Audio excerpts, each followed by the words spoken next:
ലബ്ബക്കടയിൽ മരണക്കെണിയൊരുക്കി Jal Jeevan mission. Labbakkada ടൗണിൽ ആശുപത്രി റോഡിനോട് ചേർന്നാണ് ജലജീവൻ മിഷൻ കരാറുകാരൻ വലിയ കുഴിയെടുത്തിരിക്കുന്നത്.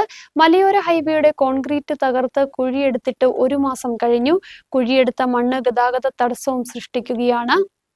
ജലജീവൻ മിഷന്റെ പൈപ്പിടിയിൽ ആരംഭിച്ചിട്ട് 1 മാസം കഴിഞ്ഞു. മലയോര ഹൈവേയുടെ ഐറിഷോടയുടെ കോൺക്രീറ്റ് തകർത്താണ് വലിയ കുഴി നിർമ്മിച്ചത്.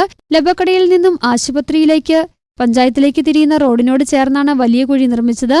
വലിയ കുഴിയെടുത്തപ്പോഴുള്ള മണ്ണ് കൂടിക്കിടക്കുകയാണ്. ഇവിടെ നിന്ന് പൊടിപടലങ്ങൾ ഉയരുന്നതിനാൽ വ്യാപാരികളും ദുരിതത്തിലാണ്. 2 റോഡുകൾ ചേരുന്ന ഭാഗത്ത് നിർമ്മിച്ച കുഴി ജനങ്ങളുടെ ജീവന് തന്നെ ഭീഷണിയായി മാറിയിരിക്കുകയാണ്. കുഴി മൂടണമെന്ന് നാട്ടുകാരും വ്യാപാരികളും പഞ്ചായത്ത് അധികൃതരും ആവശ്യപ്പെട്ടിട്ടും കരാറുകാരൻ വഴങ്ങിയില്ല. ഇത് പ്രതിഷേധത്തിനും ഇടയാക്കി.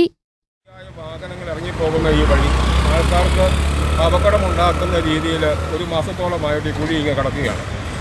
ഇത് ജനങ്ങളോട് കാണിക്കുന്ന ഒരു രീതി പറഞ്ഞ അപകടനീയ വെല്ലുവിളിയാണോ എന്ന് പോലും സംശയിക്കേണ്ടിയിരിക്കുന്നു. ഈ രീതിയിലുള്ള അവസ്ഥ ഉണ്ടായിട്ടുണ്ടെങ്കിൽ ജനങ്ങൾ ഇറങ്ങി ഈ കുഴി മൂടുക മാത്രമല്ല ഇനി ഈ കുഴി തുറക്കാനും വേണ്ടി വരുന്നവരെ കൈകാര്യം ചെയ്യേണ്ട സാഹചര്യം വരെ ഉണ്ടാവുകയാണ്. അത്രമാത്രം ജനങ്ങൾക്ക് ഭീഷണി. പൊടിയും മറ്റുള്ള കാരണം കൊണ്ടാണെങ്കിൽ ഇവിടെയുള്ള കച്ചവടക്കാർക്ക് ഇരിക്കാൻ പോലും മേലാത്തൊരു സാഹചര്യം. അതുപോലെ ഈ പൈസ വെറുതെ ദൂർത്തടിക്കുന്ന ഒരു രീതിയാണ്.